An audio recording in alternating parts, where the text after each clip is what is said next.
everyone, to part 2 of today's Couch Potato Diary. It's where we talk about professional wrestling. My name is Peter Klein. Thank you very much for tuning in to today's show. If you're looking for more sportsy type stuff, that is on part 1, where we looked at the NFL, the NHL, and Major League Baseball. But now, it is time to focus on one of my favorite shows of the year, Wrestle Kingdom. As Wrestle Kingdom 18 goes down tonight, starting at 11:30 p.m. Mountain Time, 1:30 a.m. January 4th, for those out in the Eastern Time Zone, from the Tokyo Dome. In the main event, it is going to be Sonata taking on Tetsuya Naito for the IWGP World Heavyweight Championship. This is the official Couch Potato Diary preview for that.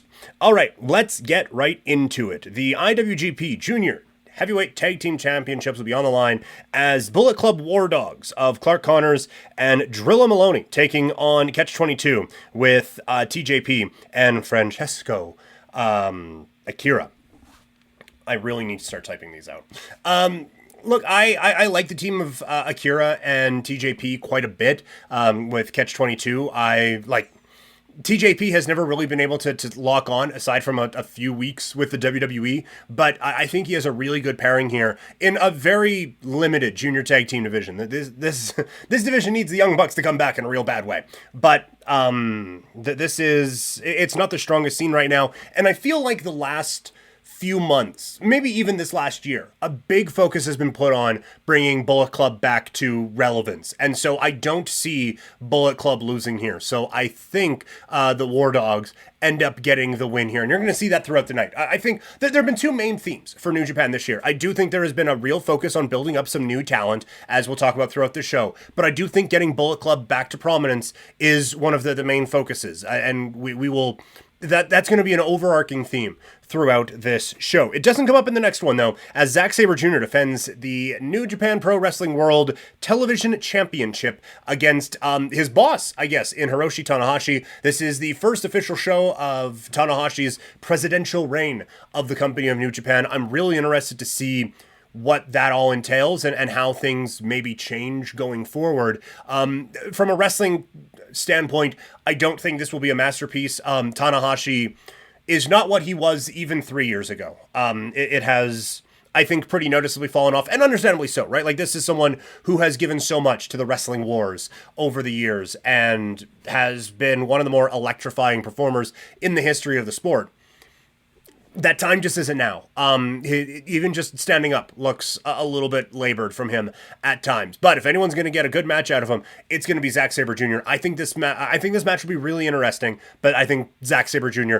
absolutely goes over in this one. Up next, it is a couple of the new generation of pillars for New Japan Pro Wrestling, with Yota Tsuji taking on Yuya Uemura. This is, like, Tsuji came in with a really good build. I'll say with a really good build. That there were vignettes that were being played about him being a title challenger, and he was brought in as a main eventer. And it's something you hear Bruce Pritchard say on Something to Wrestle a lot. Like, you want someone to feel like a main eventer, put him in the main event.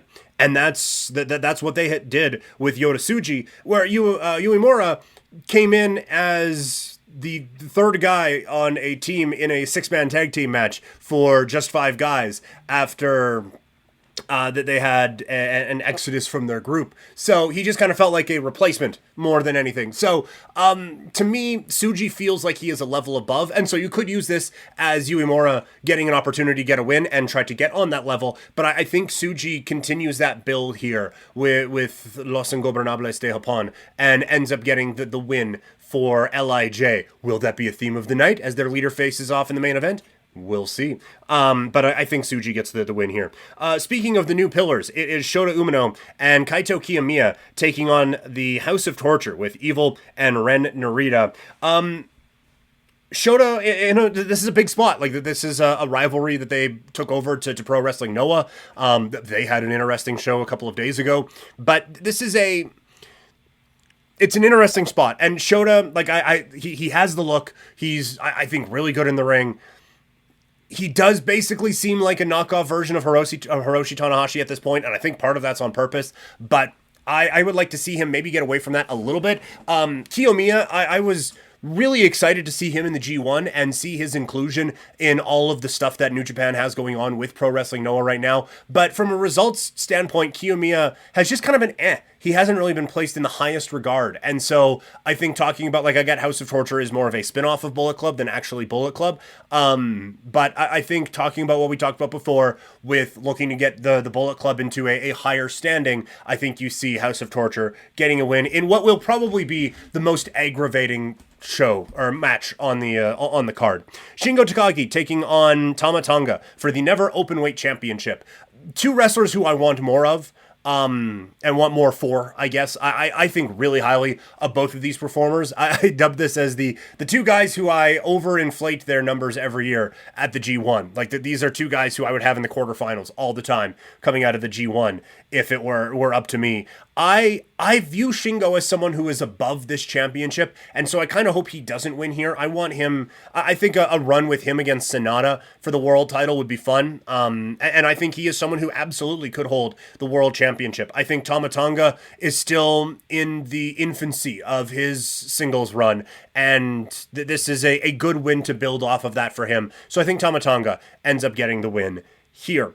We are unifying some titles, or at least it's for all of the gold, as Bishamon with Goto and Yoshihashi take on the Gorillas of Destiny, the new version of them, with Hikuleo and El Phantasmo for the IWGP Tag Team Championships and the Strong Openweight Tag Team titles. They put a lot behind Hikuleo in basically throughout the year, right? Like, he had the Loser Leaves Japan match with Jay White, and then he got a couple of big wins in the G1, and so he feels like another one that they haven't officially named him a pillar, but he feels like another one. I believe they haven't anyway.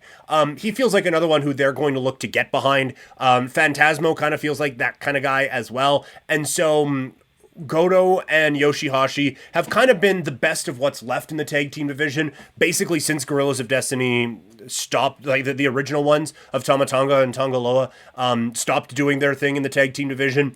Tag team wrestling in general in Japan, I think, has fallen off a decent amount here the last little bit. Basically, like, since AEW took over and focused on tag team wrestling to start, this division, I think, has fallen off a little bit. So we'll see if Hikuleo and Phantasmo can bring some relevancy back to that. But I think they do get the wins and get the tag team titles in this spot. The Junior Heavyweight Championship is on the line as Hiromu Takahashi takes on El Desperado. I desperately want these two guys to both be in the heavyweight division.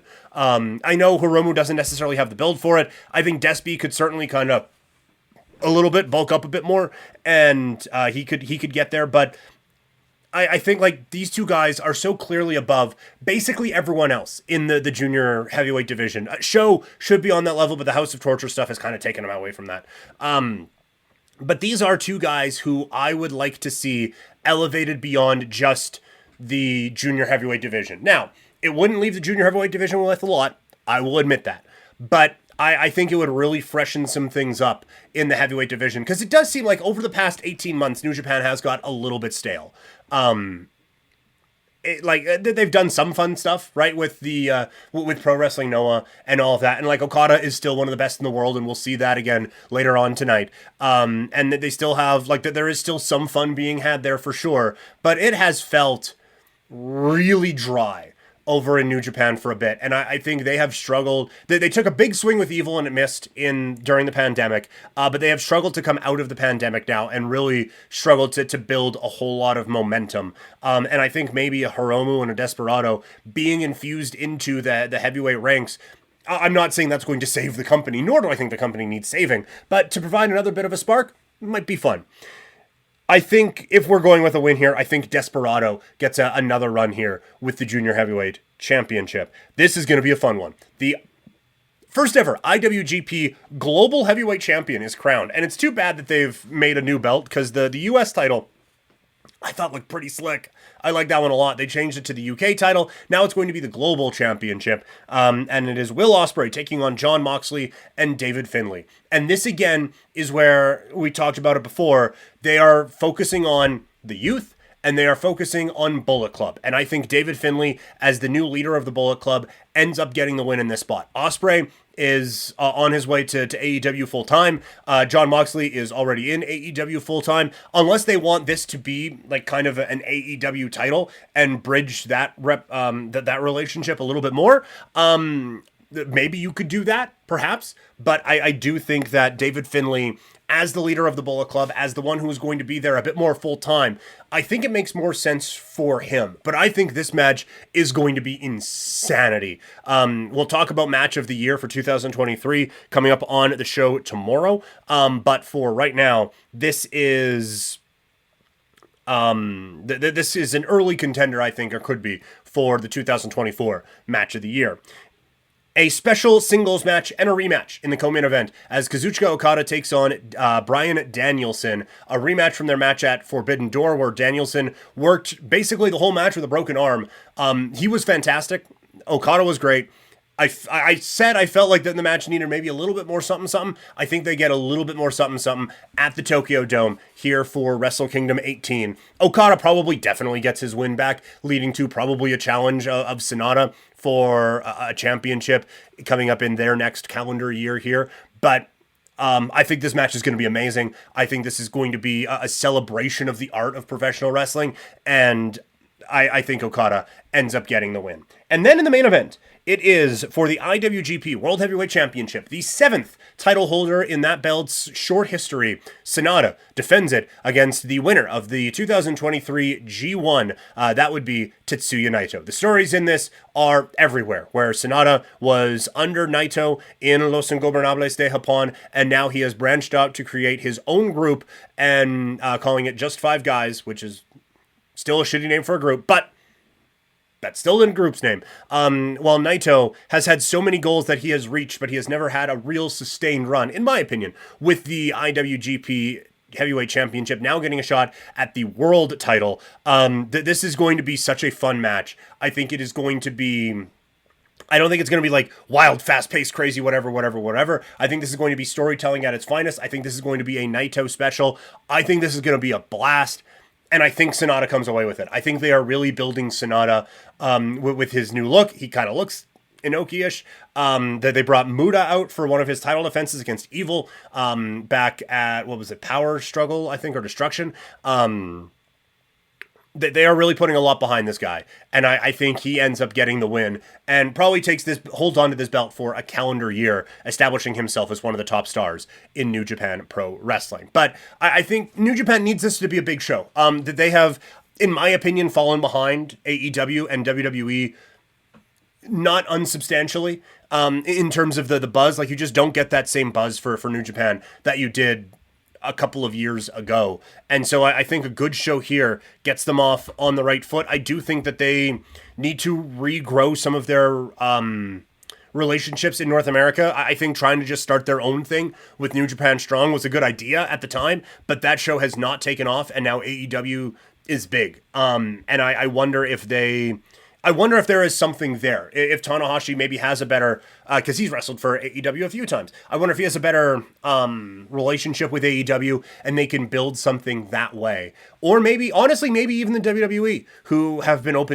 more open to these types of things with Paul Levesque running things instead of Vince McMahon. So it's an interesting time for New Japan. It's an important time for New Japan. And we'll see what they come up with a really good show. But yeah, wrestling's in a fun spot right now. I know some people were a little underwhelmed by the Devil reveal with Adam Cole and his new group going against MJF. We'll see with MJF where he ends up. But that was at least a really good story, and I think a logical conclusion. You have The Rock coming back on Raw, and WWE has been very strong for the last couple of years as well. Pro wrestling's in a fun spot right now, and it continues tonight with Wrestle Kingdom. The plan right now is for me to watch this show live and do an instant reaction podcast once the show is done at like 4 a.m. We will see how that goes, but the plan is 12 hours from now for me to be right back here in this spot, probably talking a little bit quieter because my wife will be sleeping over yonder, but that is the plan for now. If not, it'll be up first thing in the morning on Thursday. We're going to do the best of the year in professional wrestling, along with boxing and mixed martial arts, coming up on the show on Friday. And then a couple weeks from now, big Royal Rumble time. We got UFC stuff coming up as well. A lot in the combat sports world here on Couch Potato Diary. That's going to do it. Thank you all so much for tuning in. Remember to like this video, hit subscribe, or if you're listening in podcast form, leave a review and subscribe to the channel. All that stuff really helps me grow this fun thing that I like to do with all of y'all. So thank you all so much for tuning in, and let's talk some wrestling later on tonight.